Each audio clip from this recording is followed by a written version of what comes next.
രമേശ് ചെന്നിത്തലയുടെ ഭൂരിപക്ഷം മേൽക്കൈ 16,412 എന്ന നിലയിലേക്ക് ഉയർത്തുകയാണ്. പയ്യന്നൂരിൽ ടി.ഐ. മധുസൂദനന്റെ ലീഡ് 310 കുറഞ്ഞിരിക്കുന്നു. 40,000-ലധികം വോട്ടായിരുന്നില്ലേ? പയ്യന്നൂർ അത്ഭുതം. മധുസൂദനന്റെ ലീഡ് കുറഞ്ഞു, 310. പയ്യന്നൂർ വലിയ അത്ഭുതം. പയ്യന്നൂരിൽ വലിയ അത്ഭുതം. സിപിഎമ്മിനെ സംബന്ധിച്ചിടത്തോളം വലിയ വെല്ലുവിളി. പയ്യന്നൂർ വലിയ അത്ഭുതം. ടി.ഐ. മധുസൂദനന്റെ ലീഡ് 313. അവിടെ വലിയ തോതിൽ വോട്ട് പിടിക്കുന്നു. 310 കുറയുന്നു. അവിടെ സിപിഎമ്മിന്റെ വിമത സ്ഥാനാർത്ഥിയായി മത്സരിച്ച കുഞ്ഞികൃഷ്ണൻ വോട്ട് പിടിക്കുന്നു. അവിടെ 310 ടി.ഐ. മധുസൂദൻ ലീഡ് കുറയുന്നു. ഇപ്പോൾ വളരെ പ്രധാനപ്പെട്ട പയ്യന്നൂരും തളിപ്പറമ്പും സിപിഎമ്മിനെ കൈവിടുമോ? ടി.ഐ. മധുസൂദനൻ തളിപ്പറമ്പ് ലീഡ് ചെയ്യുന്നു. ഇവിടെ പയ്യന്നൂരിൽ മധുസൂദന്റെ ലീഡ് കുറയുന്നു. വളരെ പ്രധാനപ്പെട്ട മാറ്റങ്ങൾ കണ്ണൂരിൽ ഉണ്ടാകുന്നു. ലീഡ് ചെയ്യാണ് തവനൂരിൽ 7,156 വോട്ടിന് നാലാമത് മത്സരിക്കാൻ ഇറങ്ങിയ വേണ്ടാന്ന് വെച്ചിറങ്ങിയ കെ.ടി. ജലീലിന് നാണക്കേടാണ്. കെ.ടി. ജലീൽ പിന്നിട്ട് നിൽക്കുകയാണ്. റോഷി അഗസ്റ്റിൻ ഏതാണ്ട് തോൽവി മണക്കുന്നു എന്ന് തന്നെയാണ് ഇപ്പോൾ മനസ്സിലാക്കേണ്ടത്. തോൽവി മണക്കുന്നു. 12,000-ലധികം വോട്ടുകൾക്ക് ബാലഗോപാലിന് കേവലം 143 വോട്ട് മാത്രം ലീഡ്. കൊട്ടാരക്കരയിൽ കേവലം 143 വോട്ട് മാത്രം ലീഡ്. പക്ഷെ നെടുമങ്ങാട് GR അനിൽ ഏതാണ്ട് വിജയിച്ചു കയറുമെന്ന് ഉറപ്പിക്കുകയാണ്. 5000 ആകെ വോട്ടാണ് നമ്മള് ലീഡായിട്ട് പറഞ്ഞത്. 3 റൗണ്ടിൽ അല്ലേ? 3 റൗണ്ട് ലീഡാണ്. പക്ഷെ ലീഡാണ്. വട്ടിയൂർക്കാവിൽ കെ മുരളീധരൻ 1,397 വോട്ടുകൾക്ക് ലീഡ്. നജീബ് കാന്തപുരം ആണ് കഴിഞ്ഞ തെരഞ്ഞെടുപ്പിൽ കേവലം ഏതാനും വോട്ടുകൾക്ക് മാത്രം 38 വോട്ടുകളുടെ മാത്രം ഭൂരിപക്ഷത്തിൽ ജയിച്ച നജീബ് കാന്തപുരം ഇത്തവണ വലിയ മുന്നേറ്റമാണ് അവിടെ നടത്തുന്നത്. രാജീവ് ചന്ദ്രശേഖരൻ ലീഡ് 2000 കടന്നു. നേമത്ത് രാജീവ് ചന്ദ്രശേഖരൻ ലീഡ് 2000 കടന്നു എന്നുള്ള പ്രധാനപ്പെട്ട വാർത്തയുണ്ട്. പാറശാലയിൽ CK ഹരീന്ദ്രൻ 3,459 വോട്ടുകൾ ലീഡ് ചെയ്യുന്നു. പാറശാലയിൽ MR ബൈജു. കോവളത്ത് M. വിൻസെന്റ് 3,857 വോട്ടുകൾ ലീഡ് ചെയ്യും. തിരുവനന്തപുരത്ത് വലിയ മുന്നേറ്റം. രഞ്ജിത്ത് നേരത്തെ സൂചിപ്പിച്ച നജീബ് കാന്തപുരം ഏതാണ്ട് 10,000 വോട്ടുകളുടെ മേൽക്കൈ നേടുന്നു എന്നതാണ്.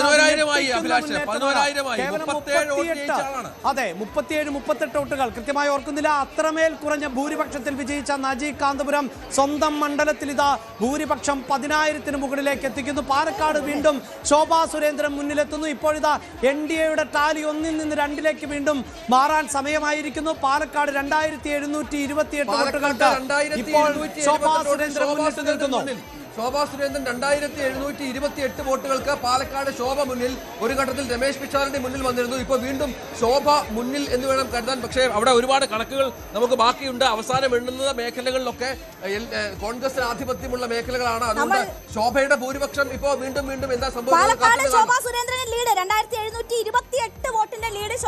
പാലയിൽ മാണി സി കാപ്പൻ ക്രമാനുഗതമായി ലീഡ് ഉയർത്തുന്നു. 5000-ലേക്ക് മാണി സി കാപ്പന്റെ ലീഡ് ഉയരുന്നു. പാലയിൽ മാണി സി കാപ്പൻ UDF മന്ത്രിസഭയിൽ മന്ത്രിയായൊക്കെ ക്ലെയിം ചെയ്യാനുള്ള ഒരാളാണ്. മാണി സി കാപ്പൻ 5000-ലേക്ക്. തീർച്ചയായും അതായത് കേരള കോൺഗ്രസിന് കനത്ത തിരിച്ചടി. അതുമാത്രമല്ല ഇപ്പോഴിതാ ജോസ് കെ മാണിക്ക് ഒരിക്കൽ കൂടി വലിയ തിരിച്ചടി ഉണ്ടാകുന്നു. അതും മാണി സി കാപ്പൻ കഴിഞ്ഞ തെരഞ്ഞെടുപ്പിലൊക്കെ വലിയ തഗ് ഡയലോഗുകൾ കൊണ്ട് ഇട്ടതാണ്. പ്രത്യേകിച്ച് തോറ്റുപോയാൽ അല്ലെങ്കിൽ എതിരാളികൾ ലഡുമേടിച്ചുവെങ്കിൽ പകുതി വിലയ്ക്ക് ഞാൻ എടുത്തോളാം എന്ന് പറഞ്ഞ അതേ മാണി സി കാപ്പനാണ് ഇത്തവണ വീണ്ടും ഒരിക്കൽ കൂടി ജോസ് കെ മാണിയെ വിറപ്പിക്കുന്നത്.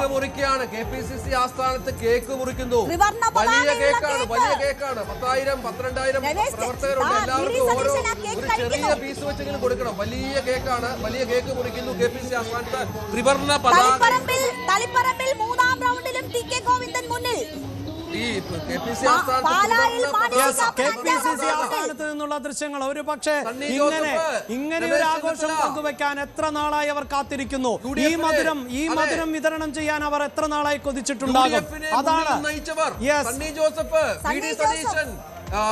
കൊടിക്കുന്നിൽ സുരേഷ്, രമേശ് ചെന്നിത്തല, അവരെല്ലാം കോൺഗ്രസിന്റെ മുതിർന്ന നേതാക്കളെല്ലാവരും വലിയ ആഘോഷ തിമിർപ്പിൽ തന്നെയാണ്. ഇന്ദിരാഭവന് മുന്നിൽ ഇപ്പോൾ ആയിരക്കണക്കിന് കോൺഗ്രസ് പ്രവർത്തകരാണ് തടിച്ചുകൂടിയിട്ടുള്ളത്. അവരവരുടെ സന്തോഷം പങ്കുവയ്ക്കുന്നു. ത്രിവർണ്ണ മാതൃകയിലുള്ള കേക്ക് മുറിച്ചുകൊണ്ട്, അതായത് പാർട്ടി കൊടിയുടെ മാതൃകയിലുള്ള കേക്ക് മുറിച്ചുകൊണ്ട് അവർ ചന്ദ്രൻ തില്ലങ്കേരി മട്ടന്നൂരിൽ മുന്നിൽ 309 വോട്ടായി ലീഡ് കുറഞ്ഞിരുന്നു. മട്ടന്നൂരിൽ ചന്ദ്രൻ തില്ലങ്കേരി മുന്നേറ്റങ്ങൾ. അതായത് പിന്നിൽ പോയിരിക്കുന്നത് അത് ശക്തമായ വികാര അതിനുള്ള ഇനിയാണ് നമ്മളെ വികാരമാണ് ട്രെൻഡ് എന്നാണ് എന്ന മനസ്സിലാക്കാൻ. വാക്ക് ഉപയോഗിക്കേണ്ടത് അത് നമ്മൾ വി. കെ. ഇനിയാണ് സരോജിനിയുടെ ട്രെൻഡ് വികാരമല്ല. ട്രെൻഡ് ട്രെൻഡ് എന്തായാലും രഞ്ജിത്ത് തരംഗമുണ്ടായിരുന്നോ തരംഗമുണ്ടോ എന്ന് പ്രവചിക്കാൻ പറ്റാതിരുന്ന ഒരു തെരഞ്ഞെടുപ്പിൽ തരംഗമല്ല ഇത്. ഇതൊരു സുനാമി പോലെയാണ് ഇപ്പോൾ നമുക്ക് മനസ്സിലാക്കുന്നത്.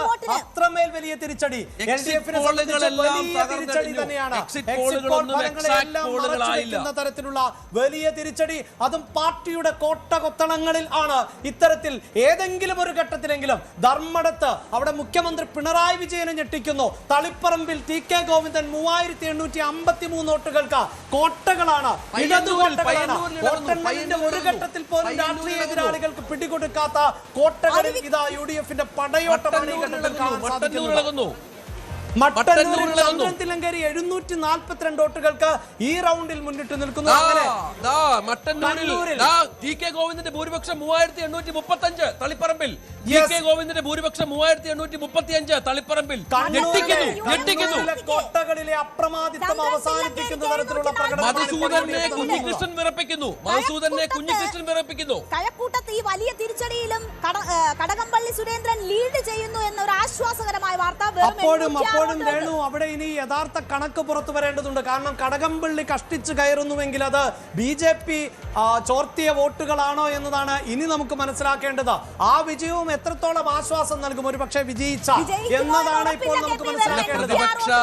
പ്രതിപക്ഷ നേതാവാകാൻ മധുസൂദനൻ തിരിച്ചു വരുന്നു. 310 വോട്ടിന്റെ ലീഡ് 7 റൗണ്ട് പൂർത്തിയാകുമ്പോൾ പ്രതിപക്ഷ നേതാവാകാൻ ആരെങ്കിലും വേണ്ടേ? പൊടി പോലുള്ള ആരെങ്കിലും ഒരു പ്രതിപക്ഷ നേതാവ് വേണ്ടേ? ആരെങ്കിലും ജയിച്ചു പോട്ടനെ. കടകംപള്ളി എങ്കിൽ കടകംപള്ളി.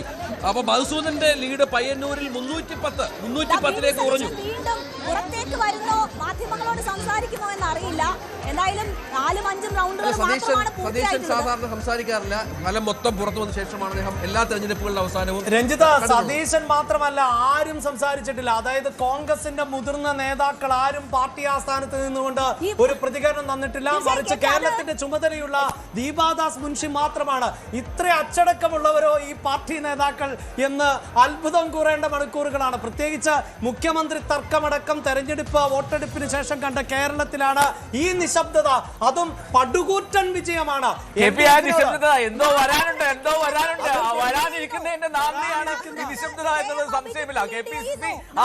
KPCC ആസ്ഥാനത്ത് ആഘോഷത്തിന് അപ്പുറത്തേക്ക് ചില പൊട്ടിത്തെറികൾക്കുള്ള സൂചന ഈ നിശബ്ദതയിൽ നിന്ന് വായിച്ചെടുക്കുന്നു. രഞ്ജിത്ത് ഒരു ഘട്ടത്തിൽ പറഞ്ഞു ആ ചെറിയ കേക്ക് എത്ര പേർക്ക് വീതിച്ചു കൊടുത്താലാണ് എന്ന്. ഇനി അങ്ങനെയാണ് ആ മന്ത്രിസഭയിലെ അംഗങ്ങൾക്ക് എത്ര പേർക്കായി ഇത് വീതിക്കാൻ പറ്റുമെന്ന മറ്റൊരു വിഷയം ഒരുപക്ഷെ കോൺഗ്രസ് വരും മണിക്കൂറുകളിൽ നേരിട്ടേക്കാം. പക്ഷെ അപ്പോഴും എൽദോ ഇത് പോരാട്ടമായിരുന്നു. ആ പോരാട്ടത്തിൽ കൂടുതൽ വാർത്തകൾക്ക് News 18 Keralam YouTube channel subscribe ചെയ്യുക.